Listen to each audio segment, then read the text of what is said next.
A sada je pravo vreme za moju današnju gošću koja dolazi iz Vršca, tačnije sa mnom u studiju je Jasna Živković iz turističke organizacije grada Vršca. Želim vam dobar dan i dobro nam došli. Dobar dan, hvala na pozivu.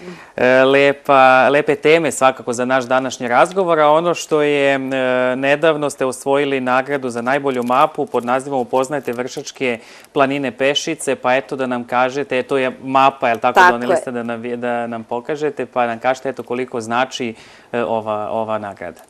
Nagrada nam puno znači, daje nam vetar u leđa da nastavimo dalje ovim tempom i sa još većom i boljom energijom.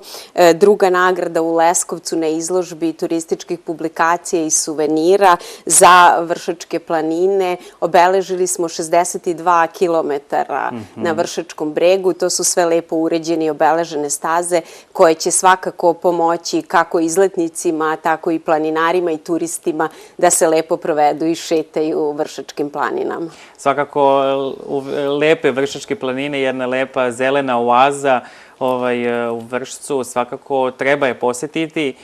Koji su neki punktovi koji je lepo posetiti na Vršačkim planinama? Treba posetiti Vršački breg, Gudurički vrh, najviši vrh Vojvodine, 641 metar, odmaralište Crveni krst, Vršačka kula, puno je toga na bregu, a uz ovu mapu koja se može naći u turističko-informativnom centru u Vršcu, svakako će vam biti zgodno i puno će vam olakšati put i pešačenje i planinarenje.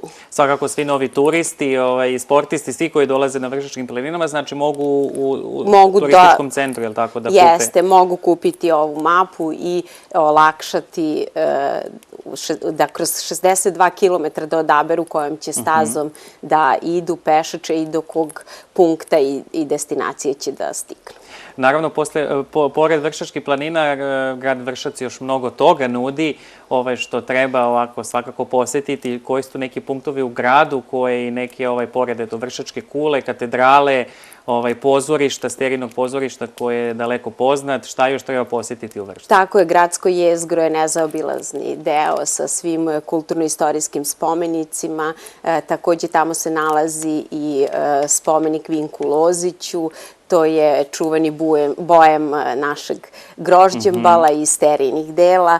A kad pomenuli ste katedralu, tu je još dosta verskih objekata. Vršac ima i dva manastira u okolini, manastir Mesić i manastir Malo Središte, Vladičanski dvor, crkva Svetog Nikolaja. Ima puno toga za obići lepog u našem gradu. Prvo što sada radimo, to je manifestacija praznične đakonije. Ovo sada u subotu, 11. decembra. To je sledeća subota, tako je. Evo da iskoristim ovu priliku da pozovem sve žitelje Pančeva, mi smo tu blizu, da nas posete našu manifestaciju u čast slavske trpeze, Nove godine i Božića. Organizujemo u velikoj sali hotela Srbija 11. po redu.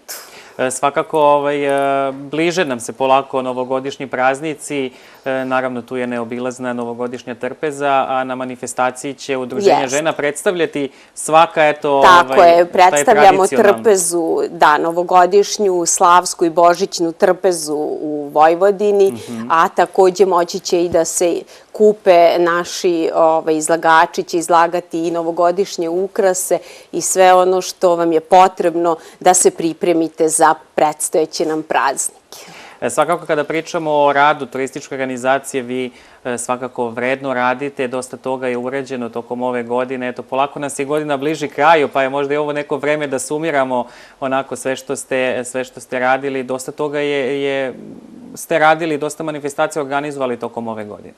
Organizovali smo i manifestacije koje je bilo moguće uraditi tokom leta na otvorenom zbog ove situacije u kojoj smo se našli, ali iako je period za putovanja bio, da tako kažem, krizan, mi nismo spavali, vredno smo radili na digitalnom marketingu, takođe radili smo na povećanju broja turista u ruralnim sredinama. Radili smo u selu Šušara i u Malom Središtu edukacije za seosko stanovništvo i prezentacije gde su oni mogli u nekoliko koraka da saznaju i da im olakšamo put da registruju svoje domaćinstva u ruralnim područjima da kategorizuju za prijem turista, jer pokazalo se da iz većih gradova svi nekako vole da pobegnu, da tako kažem, u seoska domaćinstva.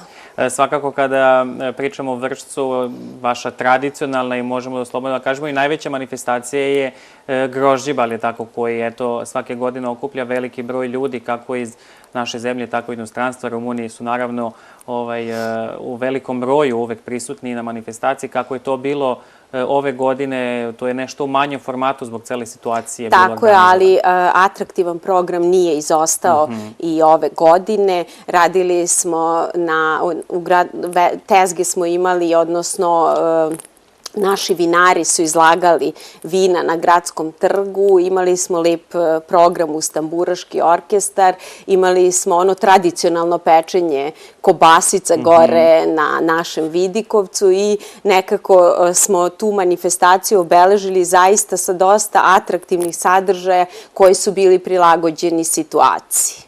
Svakako, vredno ste radili na postavljanju putne signalizacije, ali tako? Obeležili ste i vinarije na teritoriji grada Vršca. Takođe, sad, pošto nam polako ide zima, postavljali ste i saobraćajne signalizacije na bregu, je li tako? Tu ima sad neka ograničenja. Završili smo taj deo turističkog obeležavanja svih vinarija u gradu, a takođe i sa svih pravaca kada dolazite, iz svih putnih pravaca kada ulazite u Vršac, moći ćete da osetite tu jednu atmosferu, da zaista ulazite u pravi vinski grad. Nalazi se, obeležene su tablama Rece vin, to je mi se ponosimo što smo dobili to priznanje da smo prvi evropski vinski grad u Srbiji. I turisti i gosti koji ulaze u Vršac zaista sada sa tom signalizacijom imaju puno onako ugođe i doživlje da ulaze u jedan pravi vinski grad. Naravno, za sve zanimljive punktove u gradu i na teritoriji celog grada, to mogu da se informišu, jer tako kod vas u prostorijama turističke? Naravno, da. I na našem sajtu i Facebook strani, Instagram strani dostupni smo i sve informacije pružamo. Imamo turističko-informativni centar u centru grada u Dvorskoj ulici broj 7 i takođe u letnjoj sezoni turističko-informativni centar na Vršačkim planinama. Takođe su tu i razne brošure, tako, na više jezika koje mogu da dobiju od vas. Da, turisti mogu dobiti sve informacije za sve što ih interesuje i u vidu propagandnog materijala, odnosno, kako ste rekli, brošura. Mi sada pripremamo za sledeću godinu Delibatsku peščaru i selo Šušara na srpskom i mađarskom jeziku i Mesić i manastir Mesić na rumunskom i srpskom jeziku. Tako da će i to obnoviti već postojeće publikacije koje se nalaze u infocentru. Sada do kraja godine, da li spremate još neku manifestaciju, pored ove koje će biti 11. decembra, da li do kraja godine imate još nešto? U planu nam je da malo ulepšamo naš grad pred predstojeće praznike i uložili smo sredstva da ta dekoracija ove godine bude najlepša do sada, a takođe biće otvoreno i klizalište za vreme zimskog raspusta. Svi naši školarci dok budu na raspustu i njihovi gosti koji budu dolazili u Vršac moći će da klizaju. Imaćemo i na trgu Svetog Teodora jedan božićno-novogodišnji bazar. Trajaće od 25. decembra pa sve do pravoslavnog Božića 7. januara. Znači svakako poziv je za sve. Obavezno dođite u Vršac. Tako je. Pored toga, vredno spremate i nove planove za narednu godinu. Znam da mnogo toga spremate i želite da realizujete mnogo toga kako i u gradu, tako i na Vršačkom bregu i na svim destinacijama na teritoriji celog grada. Da, i nadamo se da ćemo uspeti u svemu tome, da ćemo krenuti da radimo redovno i da će nam puno gostiju doći, pogotovo naši susedi iz Rumunije koji jedva čekaju da mogu u što većem broju da dođu u grad Vršac. Za sam kraj, eto još jednom naše gledalce da podsjetimo, znači 11. decembar. 11. decembar, svi ste dobrodošli, velika sala Hotela Srbija od 10 do 17 časova, lep kulturno-umetnički zabavni program, degustacija svega onoga što se sprema u čast predstojećih nam praznika. A naravno za sve više informacija mogu da posete Turističku organizaciju Vršac. I da tu dobiju sve potrebne informacije. Ja se vama zahvaljujem na izdvojenom vremenu što ste nam došli iz Vršca. Naravno, želim vam da nastavite u ovakvom tempu i da se početkom sledeće godine vidimo sa nekim novim projektima koje planirate. Hvala vam i dobrodošli u Vršac. Hvala.